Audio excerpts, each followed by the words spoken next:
Sejujurnya saya sebagai ketua DPP dalam setiap acara pelantikan tetap merasa terharu dan dakdikduk.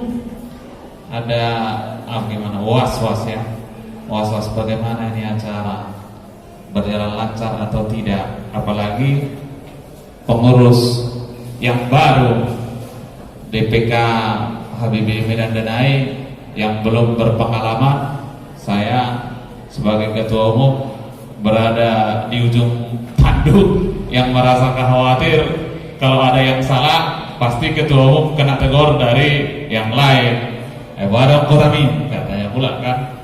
Tetapi puji syukur atas berkat Tuhan, saya melihat acara pelantikan ini cukup bagus. Lepas dari hasil kerja keras ketua beserta jajarannya, semua pengurus dan anggota dan semua pihak yang berpartisipasi, tentunya yang kami hormati para ketua Satgas DPD Sumatera Utara, Adventus Purba, menunjukkan eksistensi baik secara de facto maupun de jure. Secara de jure tentu tadi sudah dijelaskan dan diserahkan SK oleh pengurus DPC HBB Kota Medan. Secara de facto kita lihat bahwasanya yang datang di sini sudah begitu besar, dan yang tidak datang di sini tentu lebih besar lagi. Tepuk tangan untuk kita semua. Saya tentu harus menyampaikan bahwasanya di seluruh Indonesia pengurus kecamatan baru ini yang paling besar. Tepuk tangan untuk HBB DPK Medan Danai. Yang paling solid mungkin pengurus kita di Jambi, tapi mereka baru di tingkat DPD, DPC, sekarang mereka mau merambah ke DPK. Tapi di sini DPK-nya malah lebih duluan menonjol. Harapan kita agar kepengurusan HBB di Medan Danai ini makin solid dan menjadi contoh kepada DPK-DPK yang lain. Ada DPK Medan Belawan, tepuk tangan untuk Medan Belawan. Ada DPC Deli Serdang yang baru sampai, tepuk tangan untuk Deli Serdang dulu. Berdiri dulu Deli Serdang. Mari kita sambut dulu DPC Deli Serdang. HBB. Ada mungkin Tanjung Selamat sudah ada di situ ya. Ada Tanjung Selamat, ada Percut Setuan, ada Deli Tua.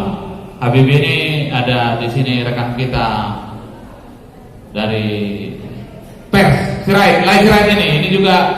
Apakah ada di sini yang dari Sinar Gunung? Sinar Gunung, ada Sinar Gunung? Masih di jalan. Ada dari Sinar Gunung, ada suatu kampung di Kecamatan Labuhan Deli, Kabupaten Deli Serdang. Di sana orang Batak itu dari 3 subetnis, dari 3 puak menyatu. Batak Toba, Batak Simalungun, dan Batak Karo. Karena adalah bahasa Simalungun. Itu salah satu keunikan, dan itu saya pikir saya tidak akan tahu itu kalau tidak melalui HBB. Perlu saya jelaskan Bapak Ibu Saudara bahwasanya awal berdirinya HBB ini adalah karena kita sering menerima atau mengalami tindakan-tindakan intoleran pada saat itu, apalagi di media sosial. Tapi sekarang pun sepertinya udah mulai sering saja kita mendapat penghinaan-penghinaan di media sosial. Pada tahun 2018 ada seseorang yang mengatakan menghina orang Batak sehina-hinanya dengan mengatakan orang Batak jangan sedih, orang Batak tolong silakan kalian makan tai babi itu katanya. Itu awalnya berdiri. Semua mungkin kita merasa tersinggung, tapi permasalahannya siapakah yang mau berjuang? Semua kita mungkin merasa tersakiti, tapi permasalahan sering kita merasa tersakiti tapi tidak mau berjuang. Tapi kami pada saat itu dengan beberapa orang maju ke depan membuat laporan ke Polda Sumatera Utara dan pelakunya ditangkap, ditahan, dia diadili dan dihukum 1,5 tahun di penjara. Dan mereka bolak-balik datang ke pelapor, sekjen kita Luhut Situmorang, minta ditangguhkan, minta berdamai. Saya bilang sebagai orang yang beriman, kami tetap memaafkan saudara, tetapi untuk efektivitas itu proses hukum harus dijalani. Saya katakan bukan berapa lama kau ada di penjara, tetapi apa yang kau akan lakukan, apa kira-kira perubahan yang akan kau terima ketika kau sudah keluar dari penjara. Lalu dia bisa menerima, dan sampai persidangan dia tetap minta maaf dan menerima hukuman. Yang mau saya katakan saudara-saudara adalah seringkali kita mengelak dari tanggung jawab, menghindar dari tanggung jawab, karena seringkali kita merasa bahwasanya ketika ada sesuatu seharusnya bukan kita yang di depan. Ai danga udah penian, ai semahita kan, adong do halak batak jenderal, adong namora, adong politisi. Tetapi sering saja itu tidak ada ketika ada penjoliman terhadap orang Batak. Saya juga dulu berpikir, bahkan mungkin sampai sekarang, seharusnya bukan saya jadi pemimpin bangsa ini. Kalau dikaitkan dengan iman, saya berpikir begini, saya bukan Musa, aidak si Musa yang tongkatnya bisa membelah laut merah. Saya bukan Musa. Saya bukan Musa juga yang tongkatnya bisa berubah menjadi ular yang dia berkomunikasi dengan Tuhan. Saya bukan Musa. Tetapi ya saya hanya manusia biasa. Tetapi yang punya keinginan, punya keberanian, punya tekad. Karena seringkali kita takut untuk sesuatu hal yang ada mungkin dan bahkan tidak ada.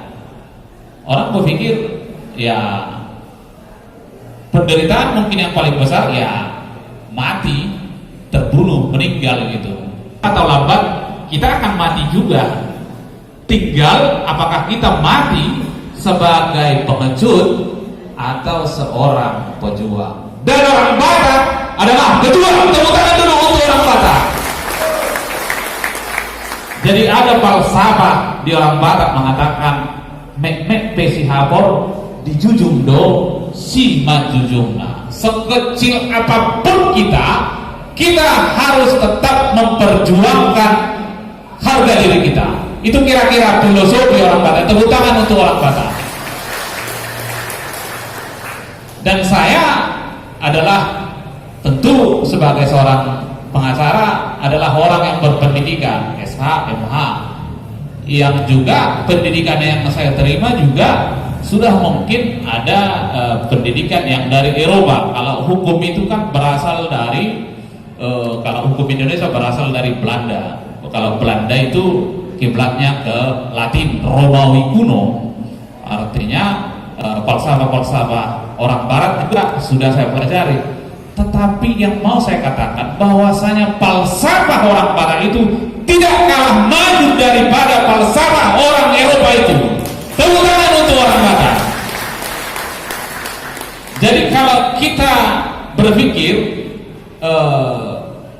ya, jangan ada lagi orang Batak yang merasa malu jadi orang Batak. Jangan pernah kita berpikir bahwa orang Batak itu adalah orang yang terbelakang. Tidak, Bapak Ibu Saudara-saudara. Mungkin saya akan menjelaskan kepada Bapak bahwa sebutan raja, tuan, guru, dadu yang ada di tarot Bapak Ibu Saudara-saudara itu bukan dibuat asal-asalan. Bukan dibuat. Dalam setiap tarot kita ada raja, tuan, guru, dadu. Konon sebelum jauh mungkin sebelum datang Nomensen di orang Batak itu sudah ada pendidikan mungkin setingkat akademi. Jadi pemberian gelar tuan guru itu memang dia guru, tidak sembarang itu, memang dia guru. tuan guru. Dari mana buktinya? Orang Batak sudah mengenal tulisan, sudah ada buku laklang, sudah ada itu. Orang Batak sudah mengenal kalender, ada kalender Batak. Dan kalender Batak itu tidak dibuat begitu saja. Itu dikaitkan dengan ilmu perbintangan. Berarti sudah ada astronomi pada saat itu. Kalau zaman dulu udah orang Batak sudah mengenal emas, berarti sudah ada penambangan emas pada zaman dahulu. Jadi di mana keunggulan orang Batak dibanding dengan yang lain? Yang pertama, orang Batak mempunyai bahasa tersendiri. Malah beberapa, ya kan, kita masih tetap menganut bahwasanya Batak itu terdiri Batak Toba, Karo, Simalungun, Pak-Pak, Akola, dan Mandailing. Mungkin hampir semua bangsa di dunia mempunyai bahasa, tapi tata bahasa dan sastra belum tentu semua punya. Di samping itu, ternyata tidak semua bangsa di dunia ini mempunyai aksara tulisan, tidak semua. Tapi orang Batak punya tulisan, ada tulisan dia, berarti sudah maju. Ada alat tulis tentunya. Sesudah itu dia mempunyai hukum atau peranata kenegaraan. Orang Batak itu semua raja, tetapi raja dalam konteks kebatakan harus kita bilang raja sebagai orang yang terhormat dan terpelajar. Makanya dibilang Sudiedo anak di Batak raja dalam konteks terhormat dan terpelajar. Kalau dia orang terhormat dan terpelajar, dia anak niraja. Mono Somaradat anak Nihatoban gitu. Tapi raja dalam konteks ketataprajaan, dalam konteks pemerintahan orang Batak sudah ada. Makanya ada Raja Bius, ada Raja Maropat. Kalau dikaitkan dengan Eropa, kalau di Eropa sudah ada pembagian kekuasaan eksekutif, legislatif, yudikatif. Di orang Batak itu juga sudah ada. Tetapi belakangan ini sering saja mungkin kita jadi lupa atau dilupakan orang lain, seakan-akan kita ditekan, tertekan, bahkan tertindas. Bahkan kita sendiri mau menerima. Orang menganggap kita ini kan orang Batak itu minoritas, dan kita kadang-kadang mau menerima. Maklumlah kita ya, maklumlah kita, karena kita minoritas. Itu sebenarnya tidak ada. Kalau kembali kepada Negara Kesatuan Republik Indonesia, NKRI tidak mengenal kata mayoritas dan minoritas. Keadilan sosial bagi seluruh rakyat Indonesia, persatuan Indonesia tanpa membeda-bedakan suku, agama, antar golongan dan lain sebagainya. Tetapi kalau kita buka fakta, apakah Batak itu minoritas? Tidak. Dari sisi populasi, orang Batak itu adalah ketiga terbesar di Indonesia setelah Jawa dan Sunda. Dari sisi popularitas, dari sisi sumber daya, semua orang mengakui bahwasanya orang Batak itu termasuk yang maju. Kalau kita lihat di kampus-kampus, di semua kampus-kampus unggulan di Indonesia ini akan terlihat di situ mahasiswa-mahasiswa dari masyarakat bangsa Batak, dari kampusnya, dari pejabat-pejabatnya. Di pemerintahan kita pasti ada, di legislatif kita pasti ada, di bidang hukum ini yang sangat menonjol. Di semua polres di seluruh Indonesia pasti ada orang Batak. Kapolres ada beberapa, begitu juga jaksa dan hakim. Pengacara jangan ditanya. Di seluruh Indonesia ini saya sering jadi utusan cabang kalau ada munas advokat. Biarpun dia umpamanya mungkin ketua cabang di situ Bondo atau di pedalaman Kalimantan, banyak itu orang Batak, pengacara-pengacara yang berdiam diri di wilayah-wilayah Indonesia. Itu banyak orang Batak. Jadi jangan lagi kita mau menerima cap minoritas. Karena memang itu sejatinya tidak ada. Dan itulah mungkin yang menjadi salah satu fokus perjuangan kita. Kita lawan intoleransi, kita tidak mau dibilang minoritas, kita adalah suku yang berada di garda terdepan untuk memperjuangkan NKRI. Hidup bangsa Batak! Jadi dalam sejarah perjalanan NKRI 1908 ketika ada Budi Utomo, orang Batak di situ sudah ada. Ketika ada Sumpah Pemuda, sudah ada Yom Batak yang ikut meneken teks Sumpah Pemuda itu. Ternyata dia itu marga Harahap dari Akola. Jadi pada saat itu tidak ada pengkotak-kotakan Batak itu. Sekarang baru ada. Dan itu juga harus kita tolak. Amir Sarifuddin dan Sultan Gunung Mulia Harahap. Tapi biarpun mereka Harahap adalah jemaat HKBP. Jadi kalau Bapak lihat ada buku penerbit BPK Gunung Mulia, itu menghormati Bapak Sultan Gunung Mulia Harahap. Jadi orang Batak dari zaman dulu itu sudah maju. Dan saya berharap Habibie ini adalah salah satu lembaga yang akan memperjuangkan kemajuan orang Batak untuk waktu yang akan datang. Tepuk tangan dulu untuk Habibie.